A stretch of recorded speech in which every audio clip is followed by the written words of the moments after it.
What's up everyone? Welcome back to my channel. Today we are going to start our next chapter, that is organizing. Let's start.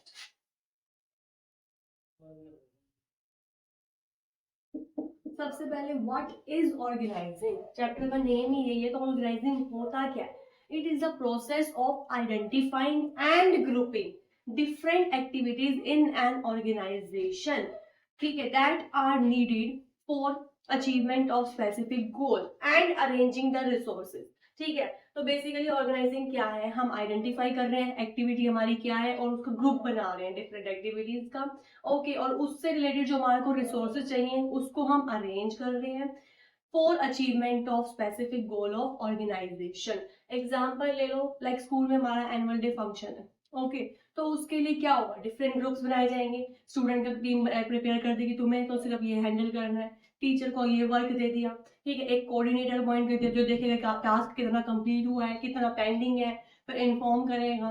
तो इससे क्या होगा? Different different group बन गए, work duplicate नहीं होएगा, okay, so this is whole process is known to be as what? Organizing, the process of identifying and grouping different activities in an organization and arranging the resources, bringing together the resources. अब resources कैसे हो जाएंगे?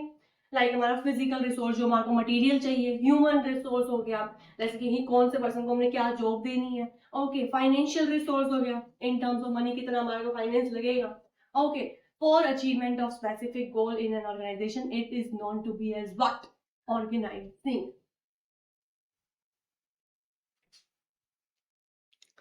Now, what is the process of organizing? Systematic arrange करने का step by step कुछ process है. The very first step is identification and division of work. First of all, we will identify the work कि work क्या है, क्या काम करना है, and फिर हम उसको divide कर देंगे, ठीक है, पर्सन की कैपेबिलिटीज के बेसिस पे हमने उनको डिवाइड कर दिया वर्क को, ठीक है। This is what first step, identification and division of work. इससे क्या होगा? कोई डुप्लीकेशन ऑफ वर्क नहीं होगा, कोई वर्क बार बार नहीं होगा, यूजफुल रिसोर्सेज हमारे वेस्ट नहीं होंगे, राइट। एग्जाम्पल ले लो बैंक में, ठीक है, डिवीजन ऑफ वर्क है, एक पर्सन एक कैशियर हैंड कर रहा है, ठीक है, एक पर्सन एफडीज वगैरह से डील कर रहा है, एक पर्सन सेविंग अकाउंट वगैरह, मतलब वगैरह वगैरह, सबका अपना अलग अलग काम है। That is what? Division of work, ठीक है। इससे क्या होगा? एक पर्सन पे बर्डन नहीं होगा कि सारा काम उसी को करना है, टारगेट हमारा टाइम पे अचीव भी हो पाएगा, ओके, कुछ वेस्टेज भी नहीं होगी, बार बार कोई वर्क भी नहीं होगा, ठीक है।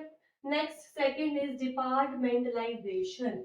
नेक्स्ट स्टेप होता है, अब हम एक डिपार्टमेंट से डिवाइड कर देंगे, ठीक है। तो डिपार्टमेंट्स भी हमारे पास टू तरह की होंगी। One is functional department, another one is divisional department, ठीक है। Functional department, as the name suggest, the job related to common function, जिसका एक पर्टिकुलर कॉमन फंक्शन है कि हाँ तेरा ये काम है, मेरा ये काम है, तो हमने उसको एक डिपार्टमेंट में कर दिया, दैट इज व्हाट? फंक्शन के बेसिस पे अगर हम डिस्ट्रीब्यूशन कर रहे हैं डिपार्टमेंट का, that is functional departmentalisation. The job related to common function is divided into one department, that is functional departmentalisation. Then divisional में क्या होगा? अब एक ऑर्गेनाइजेशन ऐसी होती है जिसमें 3-4 प्रोडक्ट से डील कर रही है, ओके, तो हम सेम प्रोडक्ट का एक डिपार्टमेंट बना दिया, that is job related to one common product is divided into a department, that is divisional department. Example ले लो कि भाई एक ऑर्गेनाइजेशन कॉस्मेटिक से, मेडिसिन से, टेक्सटाइल से, इन सब से डील कर रही है, ठीक है। तो ऑर्गेनाइजेशन में क्या होगा? अलग अलग डिपार्टमेंट होंगे, कॉस्मेटिक्स का अलग डिपार्टमेंट होगा, कॉस्मेटिक की प्रोडक्शन सेल्स का अलग डिपार्टमेंट है, टेक्सटाइल की प्रोडक्शन सेल्स का अलग डिपार्टमेंट है। This is known to be as what? Divisional departmentalisation, okay.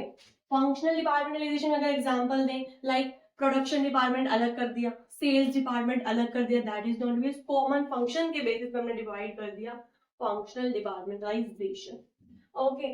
Next is assignment of duties. अब डिपार्टमेंट तो बना दिए, भाई बंदे भी तो होंगे काम करने वाले उसमें, ठीक है, तो ड्यूटीज भी तो देनी पड़ेगी, तो हम ड्यूटीज देते हैं पर्सन की कैपेबिलिटीज, पर्सन की स्किल्स, पर्सन की नॉलेज के अकॉर्डिंग, क्वालिफिकेशन के अकॉर्डिंग हमने ड्यूटीज को प्रोवाइड कर दिया कि तू ये काम करेगा, भाई जिसकी अकॉर्डिंग स्किल्स उसकी मैच कर रही है, हमने ड्यूटीज उसको असाइन कर दी उसके अकॉर्डिंग। और इसमें हम एक देते हैं जॉब डॉक्यूमेंट। जो जॉब डॉक्यूमेंट होता क्या? It is a document that clarify our work, detail में हमारे को बता रहा है कि भाई वर्क क्या है, कैसे करना है, दैट इज जॉब डॉक्यूमेंट।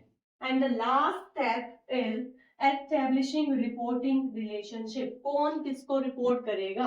अब बतेरे लोग हैं ऑर्गेनाइजेशन में, तो एक पर्सन को हमने दे दिया कि भाई तुझे काम करके इस सुपीरियर के पास जाना है, तुझे इसको इन्फॉर्म करना है, ठीक है। इससे क्या होगा, एक अथॉरिटी मिल जाएगी, मतलब हमने वर्क तो डिवाइड कर दिया, अब उनको पावर दे देंगे हम। इसको स्टेप में क्या है, हमने अथॉरिटी प्रोवाइड कर दी, और अथॉरिटी प्रोवाइड करने के बाद क्या होगा, हम ये बताएंगे कि कौन किसको रिपोर्ट करेगा, who will report to whom. और इससे क्या होगा बच्चे, एक सुपीरियर सबऑर्डिनेट का रिलेशनशिप बन जाएगा, एक रिलेशनशिप मेंटेन हो जाएगा। ओके, तो these are the 4 steps in organising process. एक बार फटाफट से डिटेल करते हैं, रिवाइज करते हैं। First is identification and division of work, identify करो, वर्क को डिवाइड कर दो, एग्जांपल हमने बैंक का दिया था। Okay, next is departmentalisation, departmentalisation में भी डिपार्टमेंट्स बनाने हैं, 2 डिपार्टमेंट होते हैं, functional departmentalisation, divisional departmentalisation. Okay, function के बेसिस पे डिवाइड कर रहे हैं, कॉमन फंक्शन के बेसिस पे, तो that is functional departmentalisation. Divisional हमें आ जाएगा प्रोडक्ट के बेसिस पे हम डिवाइड कर रहे हैं। Okay, next is assignment of duties. अब डिपार्टमेंट्स बनाने के बाद कौन कौन क्या काम करेगा, ड्यूटीज दे दी, matching to their skills capabilities वगैरह वगैरह, इसमें हमें जॉब डॉक्यूमेंट वगैरह मिलता है।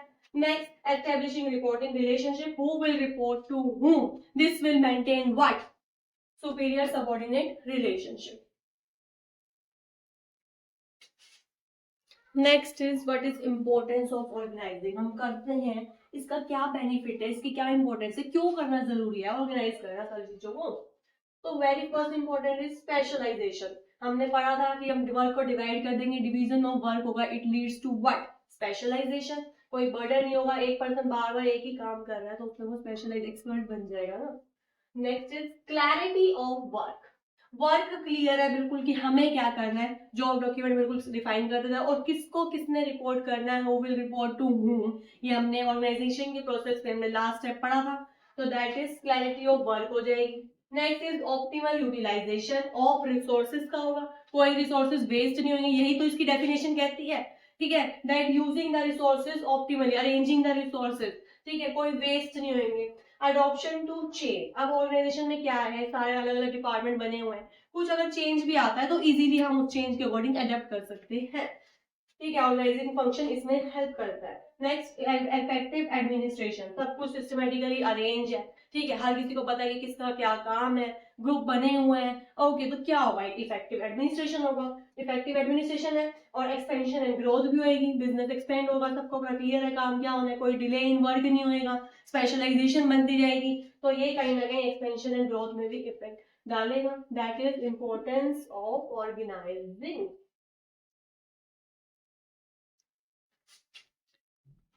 नाउ नेक्स्ट हमारी इंपॉर्टेंट टर्म आती है, that is organisation structure.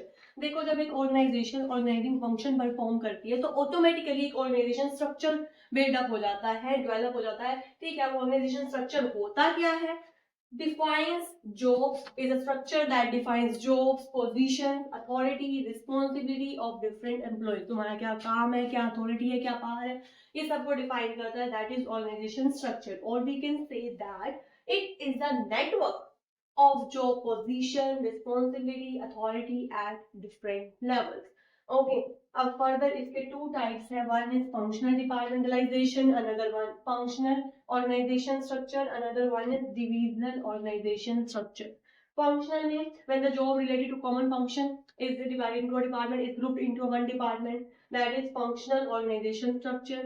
Okay, divisional में क्या हो जाएगा, when job related to a particular product, ठीक है, एक ऑर्गेनाइजेशन डिफरेंट डिफरेंट प्रोडक्ट्स बनाती है, हम एक सिंगल प्रोडक्ट से जब डिवाइड कर रहे हैं, ठीक है, एक प्रोडक्ट का एक ही डिपार्टमेंट बना हुआ है, that is divisional organisation structure.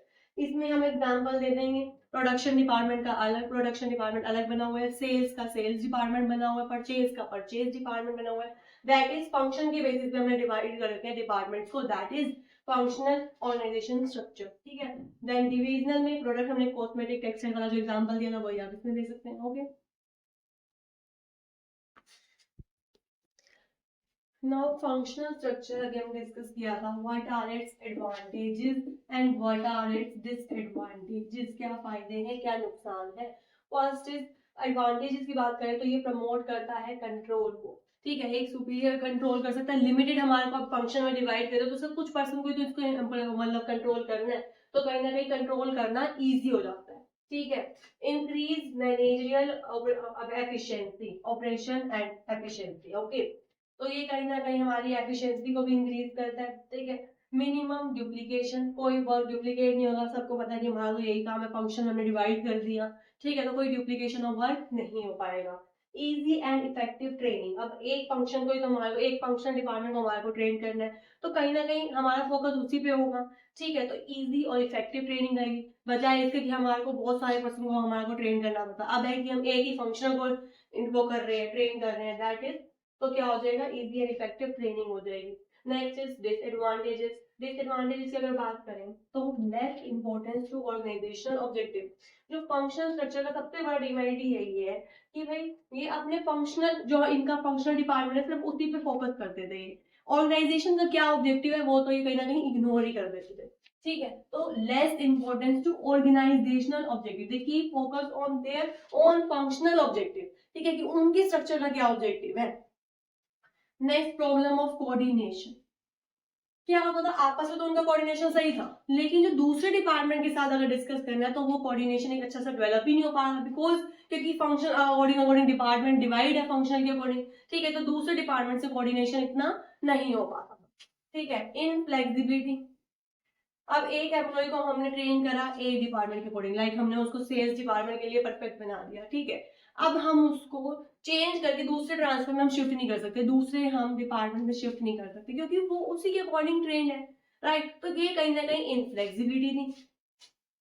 Difficult to fix accountability, एक और सबसे बड़ा डिमेरिट क्या था कि अगर कोई इशू बनता है, कुछ हमारा ऑर्गेनाइजेशन ऑब्जेक्टिव अचीव नहीं हो पाता, तो ये जानना बड़ा मुश्किल था कि किसकी वजह से नहीं हुआ, कौन से डिपार्टमेंट का लैक है, किसकी वजह से हमारा ये अचीव नहीं हो पाया। सपोज एग्जांपल ले लो, हमारी सेल टारगेट ज्यादा अचीव नहीं हो पाए, तो सेल डिपार्टमेंट ने ब्लेम डाल दिया किस पे, प्रोडक्शन डिपार्टमेंट में, कि भाई प्रोडक्शन डिपार्टमेंट ने अच्छी क्वालिटी की गुड्स प्रोड्यूस ही नहीं करी।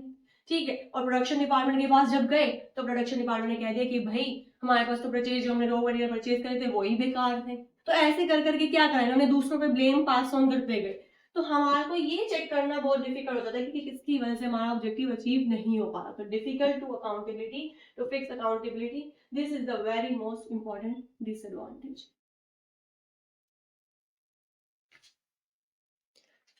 अब डिविजनल स्ट्रक्चर के क्या एडवांटेजेस है, क्या डिसएडवांटेज है। तो एडवांटेजेस की अगर हम बात करें, फर्स्ट इज प्रोडक्ट स्पेशलाइजेशन। अब हम इसमें क्या करते हैं, डिविजनल स्ट्रक्चर में हम डिवाइड कर देते हैं on the basis of some common product, तो डेफिनेशन से निकल के इसका पहला फीचर आ गया प्रोडक्ट स्पेशलाइजेशन। बार बार एक ही प्रोडक्ट को बना रहे हैं, उसी पे फोकस कर रहे हैं, तो दैट इज क्या होगा, स्पेशलाइजेशन आ जाएगी। देन फास्ट डिसीजन, कहीं ना कहीं हम एक ही प्रोडक्ट जो हमारा डिसीजन सारे लेगा, तो कहीं ना कहीं डिसीजन भी क्या होंगे, बड़े फास्ट होंगे। और फास्ट डिसीजन है तो कहीं ना कहीं इसमें फ्लेक्सिबिलिटी आ जाएगी, fast decision leads to flexibility in this organisation structure. ठीक है, जो उसके डीमेरिट है वो कहीं ना कहीं इसके मेरिट है। ठीक है, नेक्स्ट इज अकाउंटेबिलिटी, कौन सा कैसा प्रोडक्ट बना है यहाँ पे हम इजीली चेक ऑन कर सकते हैं, तो कहीं ना कहीं अकाउंटेबिलिटी फिक्स करना यहाँ पे वेरी इजी है as compare to functional structure. Okay, अब इसके भी कुछ डिसएडवांटेज है कि भाई इसको अरेंज करने में ना बहुत सारे रिसोर्सेज, बहुत ज्यादा खर्चा भी आएगा, बहुत सारे रिसोर्सेज हमारे को चाहिए होंगे।